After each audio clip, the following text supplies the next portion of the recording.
Ever catch yourself trying to figure out like the absolute best way to burn fat? You know, the one exercise to rule them all? I feel like it's a question we all think about, right? Yeah, for sure. It's like the holy grail of fitness. Totally. So today, we're going to tackle this head on. Awesome. You sent over this super interesting YouTube video from Jeremy Ethier, and I have to say, I was really impressed. Oh, yeah. Jeremy's great. Yeah, he and his colleague, Kevin, they actually went all out tracking calories burned across 50 different exercises. That's commitment. I know, real dedication. So what we're going to do today isn't just like, okay, this exercise burned the most calories in their little experiment, so that's the winner. We want to like go deeper, you know, see what those results actually mean for you, like in the real world. Right.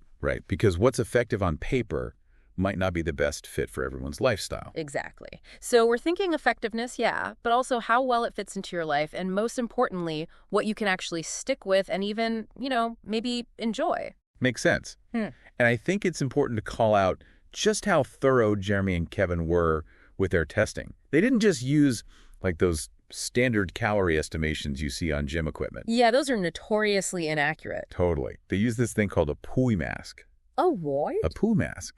It's basically this device that accurately measures the oxygen you're breathing in and the carbon dioxide you're breathing out. So, like, really precise measurements. Super precise. And they combine that with heart rate data to get this really accurate reading of how many calories they were burning. Wow, they went all out. Oh, and there's more. They actually consulted with an exercise science expert, Dr. Eric Helms. Oh, wow, that adds some serious weight to their findings. Okay, so let's jump into some of the exercises they looked at.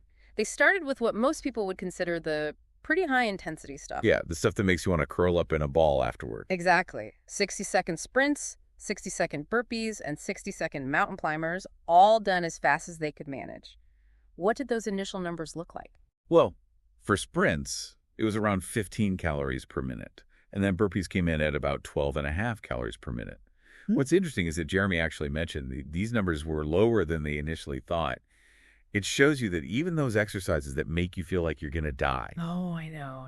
might not actually burn as many calories as you'd think. Yeah, and you know, those calorie trackers on gym equipment, those can be so misleading, right? Oh, absolutely. Because, like, those machines, they're often using just kind of generalized formulas based on your weight, maybe your speed, but they're not actually measuring your individual metabolic response. It's like a one-size-fits-all approach, which we know doesn't really work for anything, especially fitness. And speaking of feeling like you're going to die, they rated their perceived exertion for each exercise. Oh, right. On a scale of 1 to 10, right. Exactly. What were those numbers like? Brutal. Burpees got a 10, 11. Like, they broke the scale. Ouch. And sprints were almost as bad, 12, 10, 10, 10. Even Jeremy, who's obviously in amazing shape, rated them pretty high. Yeah, I mean, think about it. When you're in a tough workout, sometimes it feels like you're burning a zillion calories. Right. But those numbers can be deceiving. Yeah, they definitely can. And I think this brings up a crucial point for everyone listening, which is sustainability. If an exercise just completely wipes you out, how likely are you to actually keep doing it? Totally agree. And that actually became a real challenge for them when they were working with Kevin. Oh, yeah. I remember that whole assault bike challenge, right? Like trying to keep Kevin motivated. Oh, that was hilarious. I know. So if you recall, Jeremy challenged Kevin to beat his score of 34 calories burned in 1 minute on the assault bike. And if Kevin won, he would win $500, which then, you know, to up the stakes, doubled to $1,000. Classic Jeremy.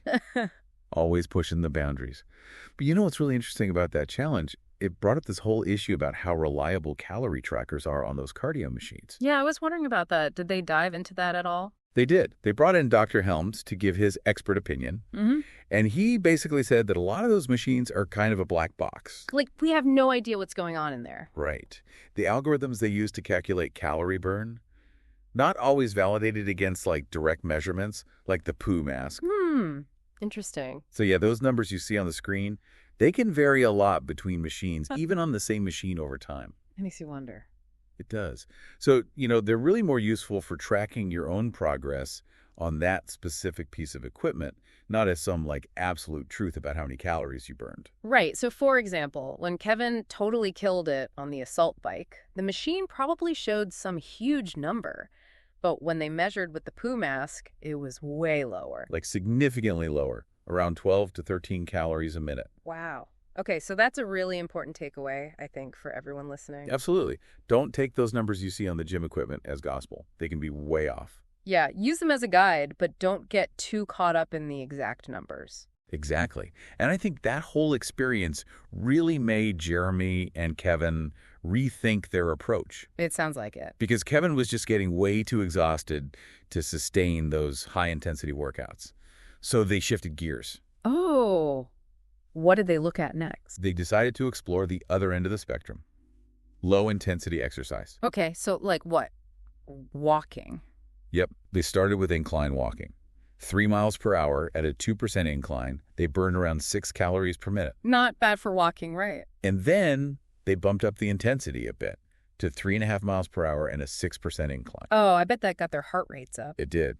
And they saw about a 30% increase in calorie burn just by doing that. Nice. So even with low-intensity stuff, small tweaks can really make a difference. Absolutely. Every little bit counts. Okay, but here's what I'm really curious about. Did they test out, like, the common treadmill habits? You mean like holding onto the rails? Exactly. Because I'm definitely guilty of that. Oh, me too.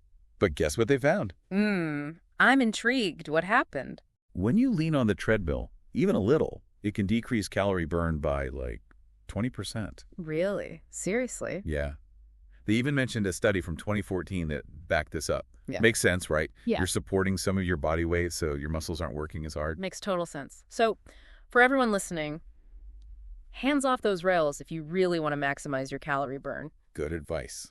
All right, but here's the thing about those incline walks. Kevin could actually finish them without wanting to pass out. Right. No risk of an assault bike meltdown. Exactly. So this really emphasizes the trade-off we were talking about earlier. Lower intensity might not burn as many calories per minute, but... If you can do it for longer and more often, it can add up to a lot of calories burned. Exactly. And you're more likely to stick with it if it's not totally killing you. Right. That's the key. Finding activities you can actually enjoy. You know, it shouldn't feel like punishment. I totally agree. Did they find any other low-intensity exercises that surprised them? They did. All right. Jeremy actually tested out longboarding, something he enjoys doing. Oh, cool. And guess what? It burned an impressive 11 calories a minute. That's more than I would thought. Right. It even beat out the elliptical and Stairmaster, which he said weren't his favorites. So it really shows how much enjoyment can influence how much effort you put in and how many calories you burn. Absolutely. So finding an activity you like is a huge part of this. For sure. And they also found that basketball worked really well for Kevin. Oh, nice. Yeah, he seemed to really enjoy it, which again, reinforces the importance of finding something you actually like doing. Totally. So we've talked about high-intensity cardio, low-intensity cardio. What about strength training? Ah, yes, the muscle-building magic. I know, it's an essential part of any fitness plan, but what did their findings say about calorie burn? Well, in general, they found strength training burned fewer calories per minute than cardio. Interesting. Were there any exceptions to that? Yeah, when they used really heavy weights, the calorie burn during those sets definitely went up. Makes sense. More effort, more calories burn. Right. But they also pointed out a key difference between strength training and continuous cardio. What's that? It's all about the active time versus rest time. Okay, explain that a bit more. So with strength training, you have those short bursts of intense activity like your sets of reps, and then you have those rest periods in between. Right. Whereas with cardio, it's more sustained effort, usually. Right. So you might not be burning calories as quickly during strength training because you're taking those breaks. Yeah, exactly. But did they happen to look at the differences between types of strength training, like compound versus isolation, or any trends based on how much weight they lifted? That's a good question. They didn't really break it down by specific strength training exercises in terms of calorie burn, but they did see a trend that higher intensity strength training. So heavier weights, probably shorter rest periods. Yeah. That tended to burn more calories during the active periods. But overall, the total active time in a strength workout is usually less than, say, a dedicated cardio session. Makes sense. It's important to remember, though, that strength training is crucial for maintaining muscle mass, especially if you're trying to lose fat. Oh, absolutely. You want to make sure the weight you lose is fat, not precious muscle. Exactly. Muscle helps boost your metabolism, too, so it's a win-win. Totally agree. Okay, but there's one more exercise category we have to talk about, and it's a bit of a, well, it might be a bit of a letdown for some people. Oh, you mean the ab exercises? Yes, the never-ending crunches. So brace yourself, because they found that crunches burned the fewest calories out of all the exercises they tested. No way. Way. And get this. They said that hypothetically it would take 17 hours of continuous crunches to burn the equivalent of 1 pound of fat. That is a lot of crunching. A lot. So if you're spending hours doing crunches hoping for a flat stomach, you might want to rethink your strategy. Yeah, it really highlights that you can't target fat loss in one specific area through exercise. Absolutely. Fat loss is a whole body process. And speaking of whole body, Dr. Helms brought up a super important concept that goes beyond our formal workouts. NEAT, which stands for non-exercise activity thermogenesis. Oh, right. The calories you burn from all those little movements you do throughout the day. Exactly. Did their experiment shed any light on how much that really impacts our calorie burn? Oh, it was eye-opening. Dr. Helms basically emphasized that consistent low-intensity activity throughout the day. Like just getting more steps, going from, let's say, 3,000, 4,000 steps to like 7,000, 9,000 steps. That can actually have a way bigger impact on your overall calorie expenditure and long-term fat loss than those few intense workouts you might do each week. Wow, really? Yeah, it's like all those tiny movements, they add up over time. So it's not just about those intense gym sessions. Not at all. Okay, I'm curious now. Did they test out the calorie burn of specific everyday activities? They did. They tested everything: standing, sitting, fidgeting, playing video games, vacuuming, reading, folding laundry, walking outside. For Kevin, just walking outside burned 6 calories per minute. Okay, that's not bad at all. Just for strolling around, it really makes you think about all those little ways we're burning calories without even realizing it. Totally. And you know what this means, right? Totally. For a lot of people, adding in a 30-minute walk at a pace they enjoy might be a lot more sustainable than trying to do 10 minutes of crazy intense sprints. That makes a lot of sense. So it's all about finding something that realistically fits into your life. 100%. Okay, I have to ask, did they try to find any enjoyable high-calorie burning activities for Kevin? Oh, yeah. They even looked at some of the stuff floating around online, like those wild claims. Like what? Give me an example. Oh, there was this claim that chess grandmasters can burn up to 6,000 calories a day during a tournament. What? I know, right? But they were pretty skeptical about that one, as they should be. Yeah, that does seem a bit far-fetched. It probably has more to do with, like, stress and intense focus than actual physical exertion. Right. But, you know, they had to try some stuff out. They did boxing, medicine ball slams, power walking. Oh. And wasn't there a high-stakes checkers match to see how many calories you burn from mental exertion? You remember that? Of course. It was double or nothing on that assault bike bet, right? It's right. What happened? Well, it turned out checkers isn't exactly a high-calorie burner. Really? It only burned about 2.2 calories per minute. So barely more than just sitting there. Pretty much. So while thinking hard does use some energy, it's probably not going to be your primary fat loss strategy.